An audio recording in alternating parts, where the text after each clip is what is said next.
Tonight's game is just around the corner as we start to wrap up the MLB pregame show. But before we go down to the action, let's take a look at a young player to watch for as we give you the Bowman Prospect Spotlight. Michael Hamill will be our subject as he's had a big first half this year, big enough to land him a starting spot for the American League in the Midsummer Classic, something that's gotta feel pretty good. Yeah, no doubt, Matt. It is huge to be named as a starter in the All-Star game because it's the fans out there. They're the ones that are putting you there. And I think a lot of guys really take that to heart and try to put on a great show during that game because of it. But now that it's over, he's got to look forward to the second half. It'd be a shame to fall apart after such a solid first half. All right, lineups and first pitch are coming up next. Stay tuned for that right here on the show. What is going down, YouTube? This is Sim with Vengeance, and I am back with another MLB 14 Road to the Show, featuring my third baseman, now called up to play for the Chicago White Sox. And today, in my first ever Major League game, we are in Target Field, taking on the Minnesota Twins. And this is just odd enough that I'm playing the Twins, because I do live in Minnesota, and I thought that was just the most ironic thing, like, what? I'm playing my first game against the Twins. I'm not a Twins fan by any means. I mean, I do respect the Twins. I don't have anything against them. But it's just kind of weird how I'm playing my first ever game here against Minnesota, and I live there. I'm about an hour and a half south of Minneapolis where they have Target Field. And it's just, you know, I could go see a game just about any time, but, you know, school's a priority, money's a priority.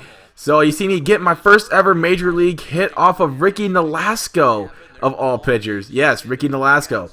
And I get the ball thrown into the dugout. Paulie won a cracker, and he's going to take it into the dugout for me. What a nice guy. So, next batter, 3-2 count, nobody out. Minnesota's up 1-0, and there's going to be a ground ball, and I'm going to advance to third as Tyler Flowers, our catcher, is called out at... No, it's Figley. Never mind. There's two different catchers for the White Sox. It's Flowers and Figley. I can't remember which one is going to be starting at any given point, so excuse me for that one. But I do score right here off of Alejandro Diaz's ground ball, and that ties the game up at 1. Thank you, Alejandro. And we're going to move on here to the 5th inning. Still a tie ball game. 2-2 count. Nobody out. Runner on first. The pitch on its way from Nolasco is a curveball, and that is a pop-up to the third baseman. That's kind of unfortunate. But I do start off 1 for 2 in my Major League career. But we did take our time with that at-bat, so it was considered a good at-bat. I'm pretty happy about that. But we do finish 1 for 2 in this game as they pulled me in the 8th inning. And that looks like it's going to be my role for now. I'm okay with that. But I want to prove myself to this manager, Robin Ventura. I think that's the manager. But I could be wrong. So I'm going to try and prove myself that I can play all 9 innings without being pulled every single time. I mean, it's okay to do it every once in a while if I'm like struggling or something. But I wasn't really struggling. I went 1 for 2. But you see me right there. I could get my first Major League bomb, but no. Right near the warning track. That was a high, nice hit to center field. But it wasn't enough, obviously, so we're going to have to go back to the dugout. So 2-2 here in the 5th, 0-2 count, nobody out. Here's the pitch on the way, and I get a ground ball to myself. Piece of cake, throw to first. Canerco is going to get it, and that is going to be an out right there. But we do finish 0 for 2 once again in this game. They pulled me again, but... hey, like I said, I'm going to try and prove myself to Ventura that I'm going to be a full 9-inning guy and an everyday starter. So, now we're down 2-0 here in this third and final game. We get a ground ball here. Double play is going to be turned 5-4-3 style. All around the horn we go. And that is going to end the threat. So now 2-0 still here in the third inning. I'm betting 9th in the lineup for those who are wondering. The pitch on its way, and that is going to be a little dribbler to the catcher. Piece of cake for him, and I'm out once again. I've only gotten 1 hit in these 3 games so far. I'm now like, what, 1 for 5 to start off my Major League career?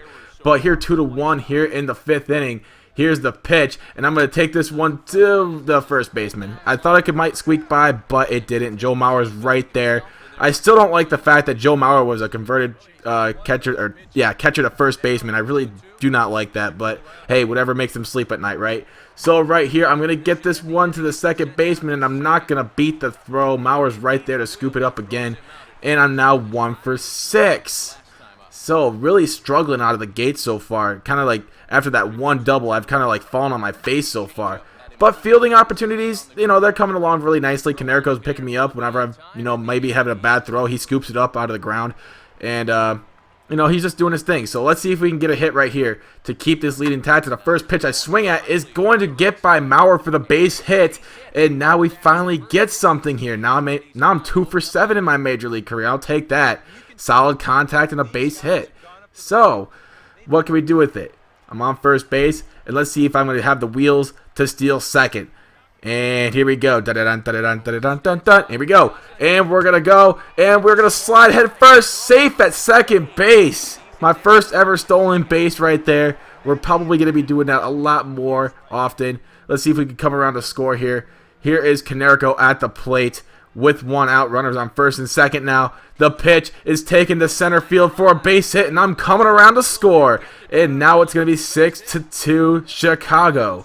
And ladies and gentlemen, we are just about a few outs away from winning this ball game and trying to avoid the sweep, if you will, because we have been really struggling in this series. Now in the bottom of the 9th, 1-2 count here to, I think that is Joe Mauer. I could be wrong again, but he does hit it right to me, and that is a nice scoop throw to first, and Konerko's right there to get the out at first. So well, that's not even, I don't even know who that is. I can't name him off the top of my head, I'm sorry.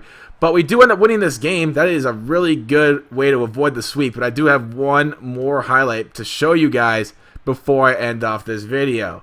So I decided, like, okay, 3 games should be good enough. But I was playing this 4th game, right?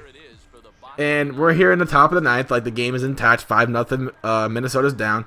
And the pitch, it's on its way. And, oh, my goodness. This one is high, deep, and gone. And goodbye, baseball. My first ever Major League home run. I just had to show that to you guys. And that was just a great moment. And I was like, oh, man, I got to get this back. Let me rewind the Elgato and just get this real quick. But thank you guys so much for watching. If you're a first-time viewer, please subscribe. But until next time, I'm glad to be in the majors. My name is Sin with Vengeance, and I am the mayor of Jam City. And I am out of here. Peace.